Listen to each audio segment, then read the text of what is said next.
Welcome back, everyone, to another getting to know an opposition fan and recapping their year and moving into 2023. And I've got a new friend of the channel, Big Daz from Daz Talks Footy. All of his links will be below. You may have seen me featured on a cheeky video, but he does some fantastic work. But he is also a fantastic fanatical Hawthorn fan.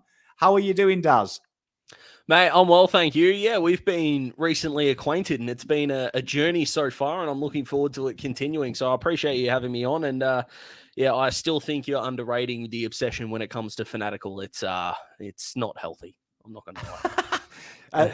It's one of them things. The football club, it kind of really takes over your emotions, doesn't it? It's like you're in that 3-month period now where you're not really, you've kind of mellow, but we all know March time. Like our emotions live on, well, Hawthorn for you and Carlton for me.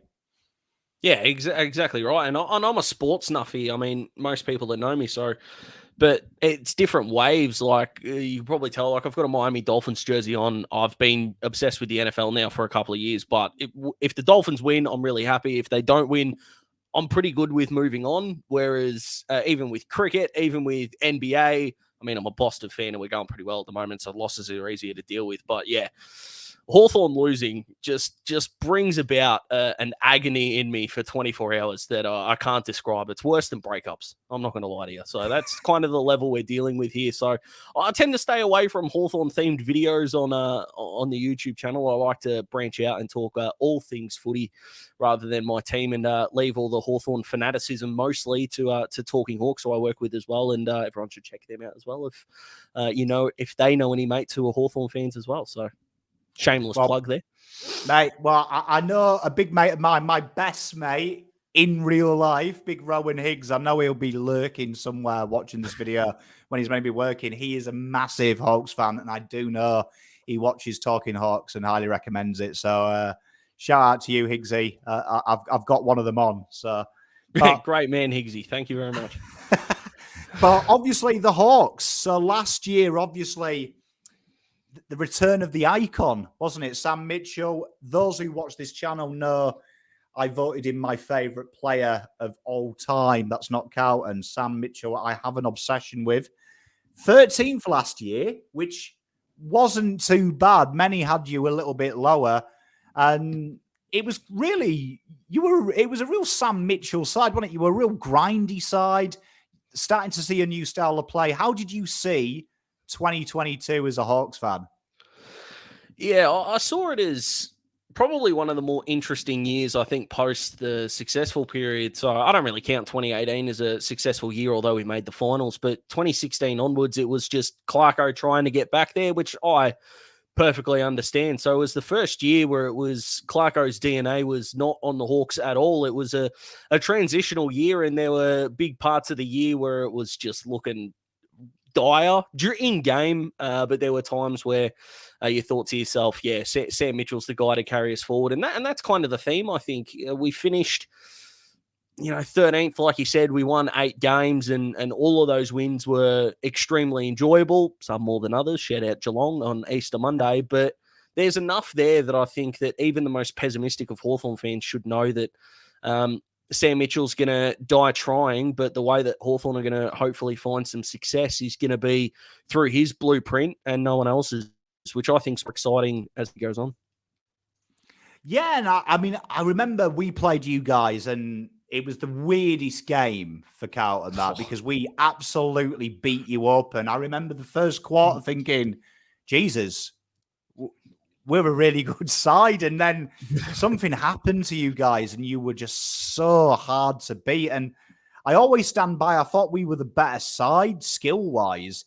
It was the fact you guys were just so hard to get that skill going. It was almost like something possessed you. And it felt like Sam Mitchell was, the spirit of him was in each of the players. No one was too hard to tackle. No one was too quick. No space was covered. And you just kind of ground us away before, and we had to pull something out of our hat. And that really stuck with you all year, didn't it, really? You really found this competitive edge. Yeah, definitely. I remember that Carlton game well. My best mate is a Carlton fan, and he, at quarter time, gave you the ultimate moz. He just sent me the message going, "This is over, well played." Almost came back to bite him too. But yeah, I agree. It was just get it down a little bit. Just kick one, then kick the next one, and something will happen. I think it reminds me a little bit of Geelong, late 80s, early 90s, hopefully with a bit more premiership success than they had in that era. But it was once the game plan went out the window and it was just all-out attack, it was just trying to break the damn wall. Now, some games last year, I think of the Sydney game in Tassie, the Gold Coast game definitely in Darwin, where that just didn't work, and you got to live with that as a fan. But the Carlton day, it was almost perfect. But Jacob Wiedering at the end, I think, took a game-saving mark there late and broke my heart. But yeah, that and the Port Adelaide game of round 2, I think, really opened up Hawthorn's fans' eyes as to what Sam Mitchell wants to do. And what he wants to do is win the ball in the back half and then get it into the forward half pretty quickly. For a bottom 6 side, we were a top 6 team in the competition for scoring from inside 50s. Problem was, we were 15th for inside 50s for the entire year. And we had more games than anyone else that we were bottom 2 for inside 50s for the round. So clearly the game plan is there. It's all about the execution. And it would have been one of the better comebacks, probably the best since the Saints in 99 for the Hawks there, and just couldn't get it done, unfortunately. I've got to say, when Hawthorn were in full flight, they're pretty nice to watch. We talk about Collingwood a lot, about how they got a lot of kudos in the press when they started to hit that go time button. It was horrible. But watching Hawks, you guys were very similar. When you guys hit that red button to go fast, it looked very hard to beat. And it did feel like you guys get a bit more experience under this game plan, build a little bit, they could be a fearsome side. Yeah, clearly the plan is once the ball, wherever it may be on the ground, but we'll start sort of defensive 50 because that's where it all started, is everyone that's in the chain wants to be in the chain twice. So that's just whether it's a kick or a handball, but the fact that all the players want the ball back. So you look at Chanquoth Giath, the man affectionately known as CJ. You look at Will Day, even Blake Hardwick at times, Jack Scrimshaw, these guys who wanted to start these chains and then get on the end of it. We had the quarterback, if you will, in James Sicily, who should have been All-Australian. Sorry, Braden Maynard, but come on, geez, who decided that? My goodness. But he was down there and dominating. And then from there, we just wanted to get and go. So you think of the Hawthorn plan under Clarko when it was successful, although it was very pinpoint and probably one of the best kicking teams that we'll ever see, it was still slow at times. It was just directly wanting to pick teams apart, and they couldn't stop the skill level that was going on. With Mitchell, I think he's put a little bit of the skill away and he wants to take yardage and he wants to get the ball moving and keep it in motion, because as good as the guys behind the ball might be at using the footy, there's not too many guys in the middle of the ground that are a pinpoint. So it's up to the likes of Lewis, Kazitsky, and whoever the second ruck may be, whether that's Lloyd Meek or Max Lynch, to create a contest, and then a mosquito fleet of forwards led by Luke Bruce, Chad Wingard if he's fit, knock on wood, Dylan Moore, who took a big step last year, Sam Butler, who's going to be coming through, Connor McDonald, and these guys. It's just creating a contest and ensuring that someone gets back defensively, because if you turn the ball over in between the arcs and no one's back, you're in trouble. And the Hawks got exposed a little bit on that, but that'll come with time. And you mentioned a lot of the young players like that coming through, and the game plan is quite physical, is quite labour intensive for some of the older legs, and it kind of matches up with what Mitchell's done. Mitchell has stripped the list. Now, before we get into the trade period, were you expecting the stripping of the list as extreme as he's done? Because you've really gutted that list in this last couple of years, and you've been very ruthless with it as well. You haven't done it by halves. You've set yourself the stall and you've done it.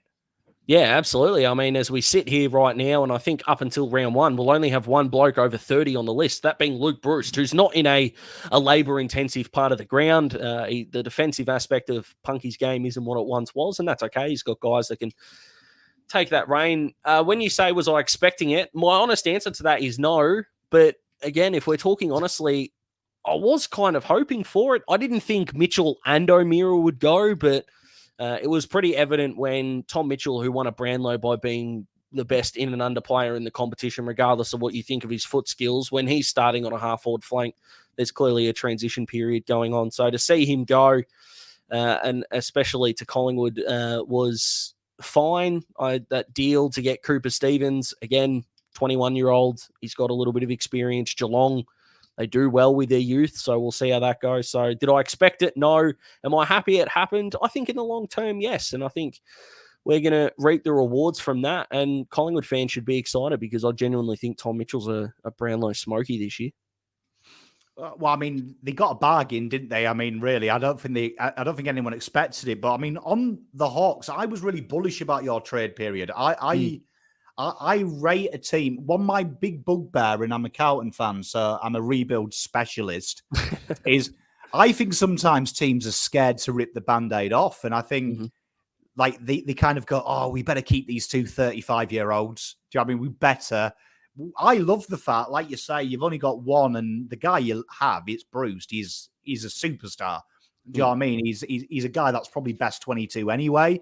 Even if you did have all them guys there, it's not like he's propping it up. But I love the fact you guys just went out, got rid of them. No, there was not really a lot of negotiation as well. It was done very quickly. It was done very efficiently. And the guys you brought in, you Lloyd Meeks, your Carl Amons, you got on the free agency, your Cooper Stevens. These are guys that I think are best 22 in the AFL, who are young, who haven't had the opportunity because they're playing for, in Frio's case with me, he's got Darcy, one of the best young ruckmen in the comp. And you've got Stevens, who's trying to break into a midfield that's just won the flag. I think I really enjoyed what you did because I think that you've got the opportunity now to have a little bit of experience and they're not fresh, wet behind the ears draftees. Did you like the guys that came in?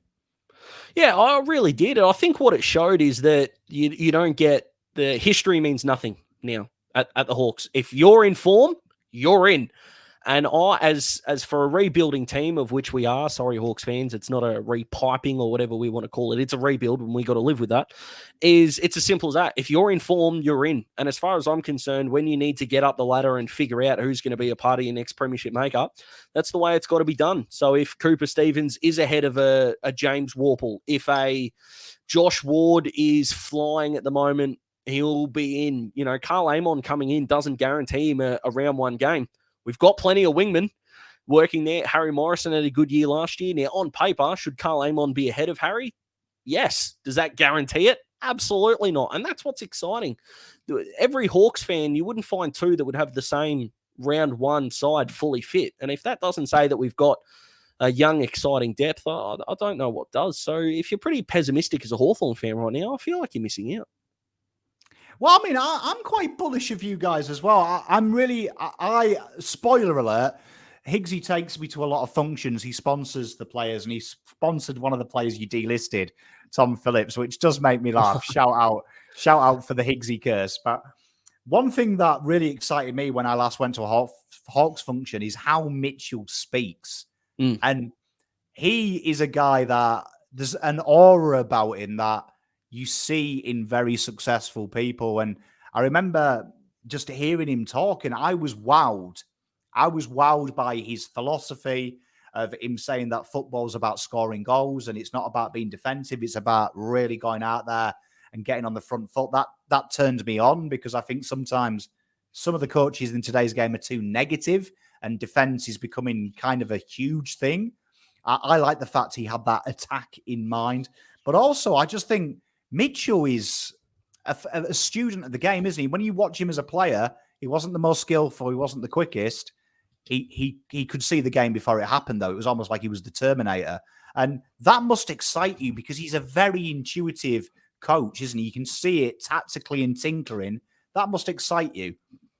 Yeah, absolutely. And not that I think most people would put him in the bracket of some people that I'm going to speak of, but where he differentiates from a Buckley, a Hurd, not that we're going to talk about what happened with Hurdy at the Bombers, but Voss before the Carlton thing, I think Voss going to Port and then to Carlton to figure out his coaching stuff was excellent. But I'm talking when he was at Brisbane, first of all, is there was a little bit of superstar syndrome. So these guys, especially, and I look at Buckley the same. I know he was a goal off a premiership, but Bucks got sent to Brisbane. Knew he was going to Collingwood, was always a superstar, did what he did. He had that fig jam attitude. Whereas you look at Mitchell, as good as he ended up being, he got ignored in a draft. He got taken at pick 30 odd for the Hawks. He was the fat bloke from Box Hill. He won a JJ Liston trophy, and clubs were still saying he couldn't transition. So the fact that he's got the superstar status and the fact that he's got a chip on his shoulder, I think is a combination that says to anyone, regardless if you're the best player on the list or the 45th best player, I think he's got this ability to go, I know how you're feeling. I know what you're going through as a player, and I think I can take you to where you want to go. And his ability to speak to fans, I mean, I hear him talk and I want to run through my wall, and I am in no condition to do any sort of AFL playing at any level at the moment. So the fact that he can get that sort of reaction is just, it gives you a sense of pride that he's our coach, which is extraordinary given what we had beforehand, that being, of course, the master in Clarko. So I couldn't think of a better transition, although that period was messy and probably a conversation for another day. From Clarko to Mitchell, you couldn't ask for better, I don't think. No, I agree with you. And I think what excites me with these draftees is, you've touched on it there, what better role model to learn off than Mitchell, who, in my opinion, maximised every available ounce of talent through hard work and endeavour. It's not like you say, like a Michael Voss, like a Buckley, a guy that came through the system highly touted and probably had opportunities without having to put the effort that Mitchell, he had to bang the door down. Do you know what I mean? They didn't open it for him. He took a running leap and kicked it down and said, nah, I belong in this room. And that's great for the young kids, isn't it? Because he has a real understanding of whether you're picked, if you're Cam Mackenzie or if you're Fergus Green, who you've picked up as a delisted older guy in the Box Hill Hawks who had a great year. He's going to treat them the same and go, this is the opportunity bestowed on you. Yeah, and that consistency in messaging is just awesome. I mean, you look at the consistency in messaging even from Box Hill. He rocked up to Box Hill, and the video that Box Hill put out, it was Mitchell's first speech to the guys. He looked at them and said, we're going to win games by kicking 100 points and backing ourselves to not concede 90. That's how we're going to win. If you like that plan, you'll fit in. If you don't like that plan, you're not going to fit in here. And instantly when you hear that, even in the AFL, you might think, is that a good enough plan? I mean, find me a team that's kicked 100 points in a granny and lost. You're not going to do it since, I think, Richmond did it in 74 when Carlton, well, ironically, won that flag and Robert Walls went nuts. But it doesn't happen often at all. So I'm all for it. And, yeah, whether you are a Mackenzie, like he said, or a Henry Hustwaite, who probably maybe expected to go maybe a dozen picks earlier, that 20 to 25 range, had to wait till 37 to have a bit of a sweat. And, yeah, his ability to galvanize a group. I'm not saying we're going to do magical things, but I can't understand the wooden spoon talk, if I'm being honest.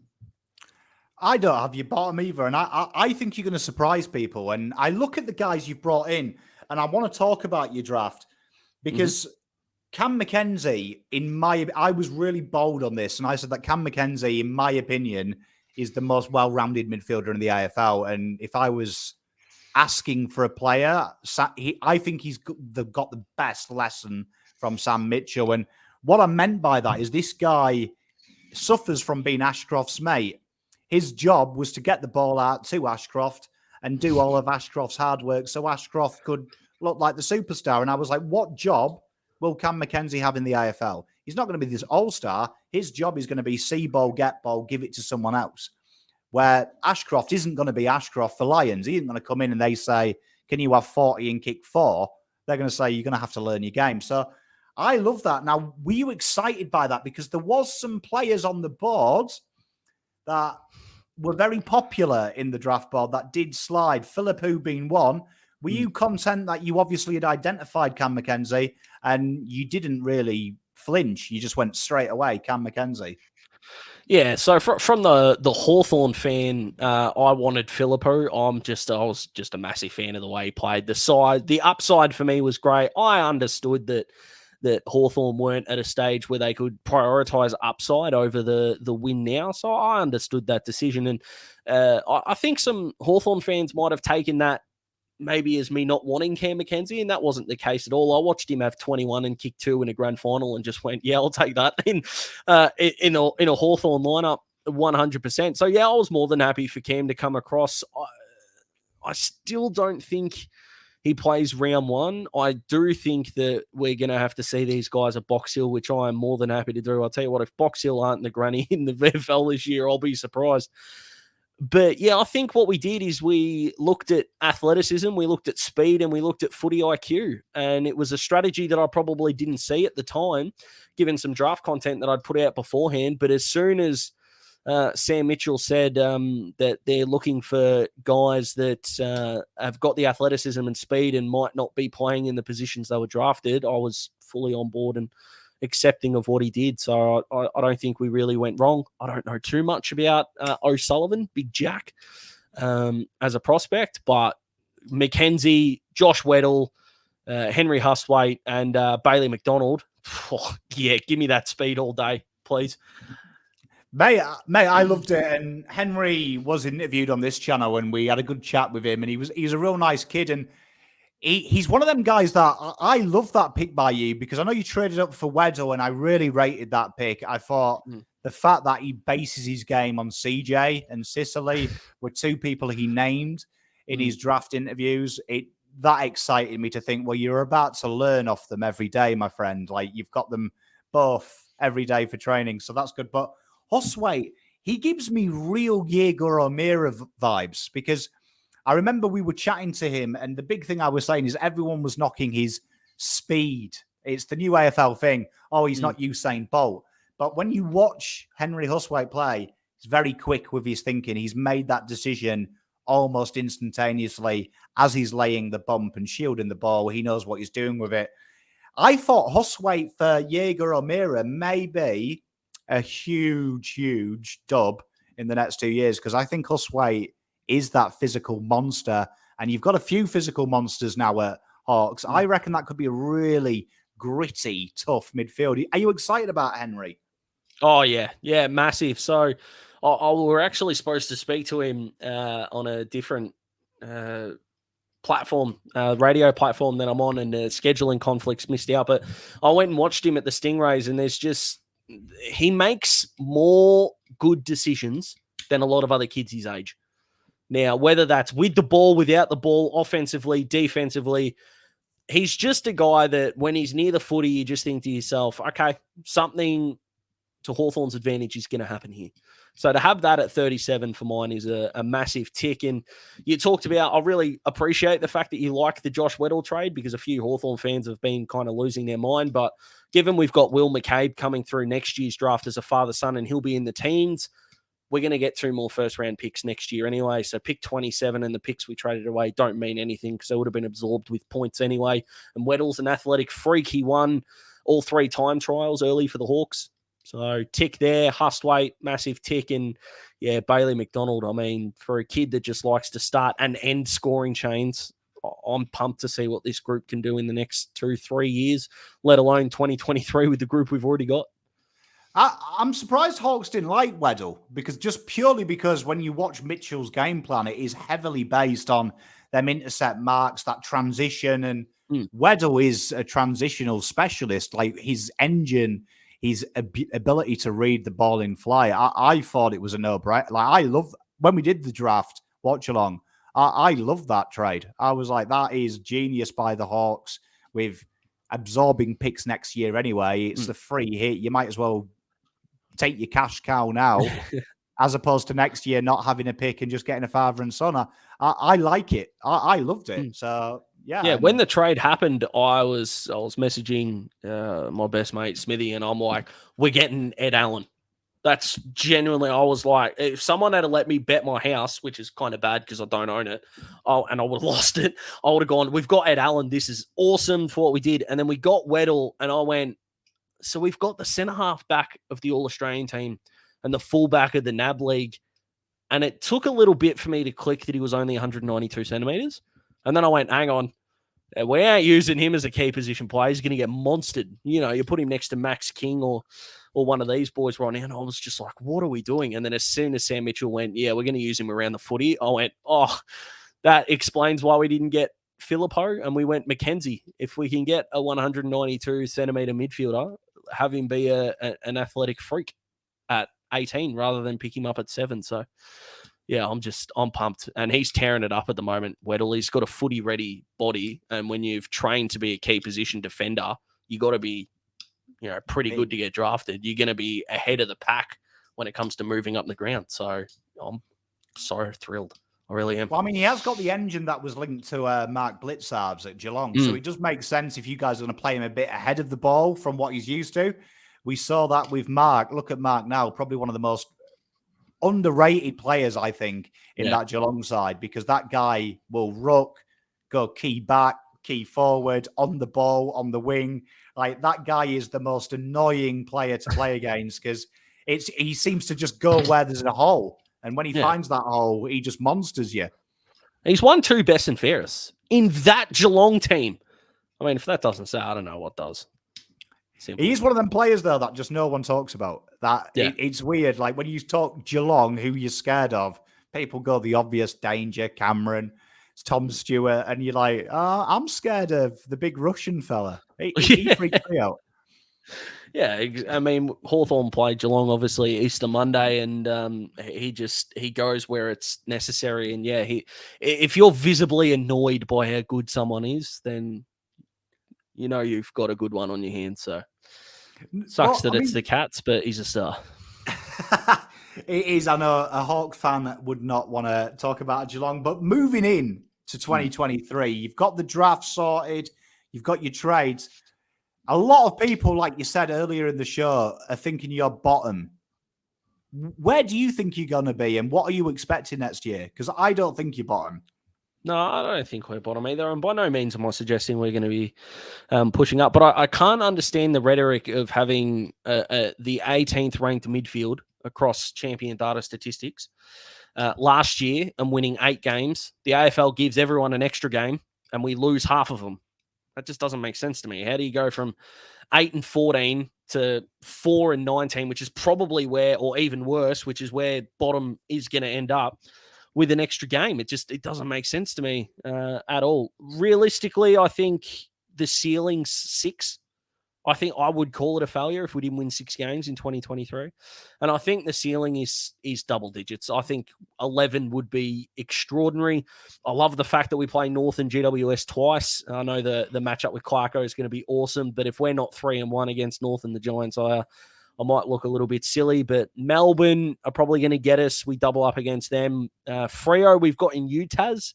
I know they belted us there last time, but that's a winnable game and a smattering of others. But the Hawks' first 6 games, I only remember this off the top of my head because I've just come from another recording, is Essendon, 50-50.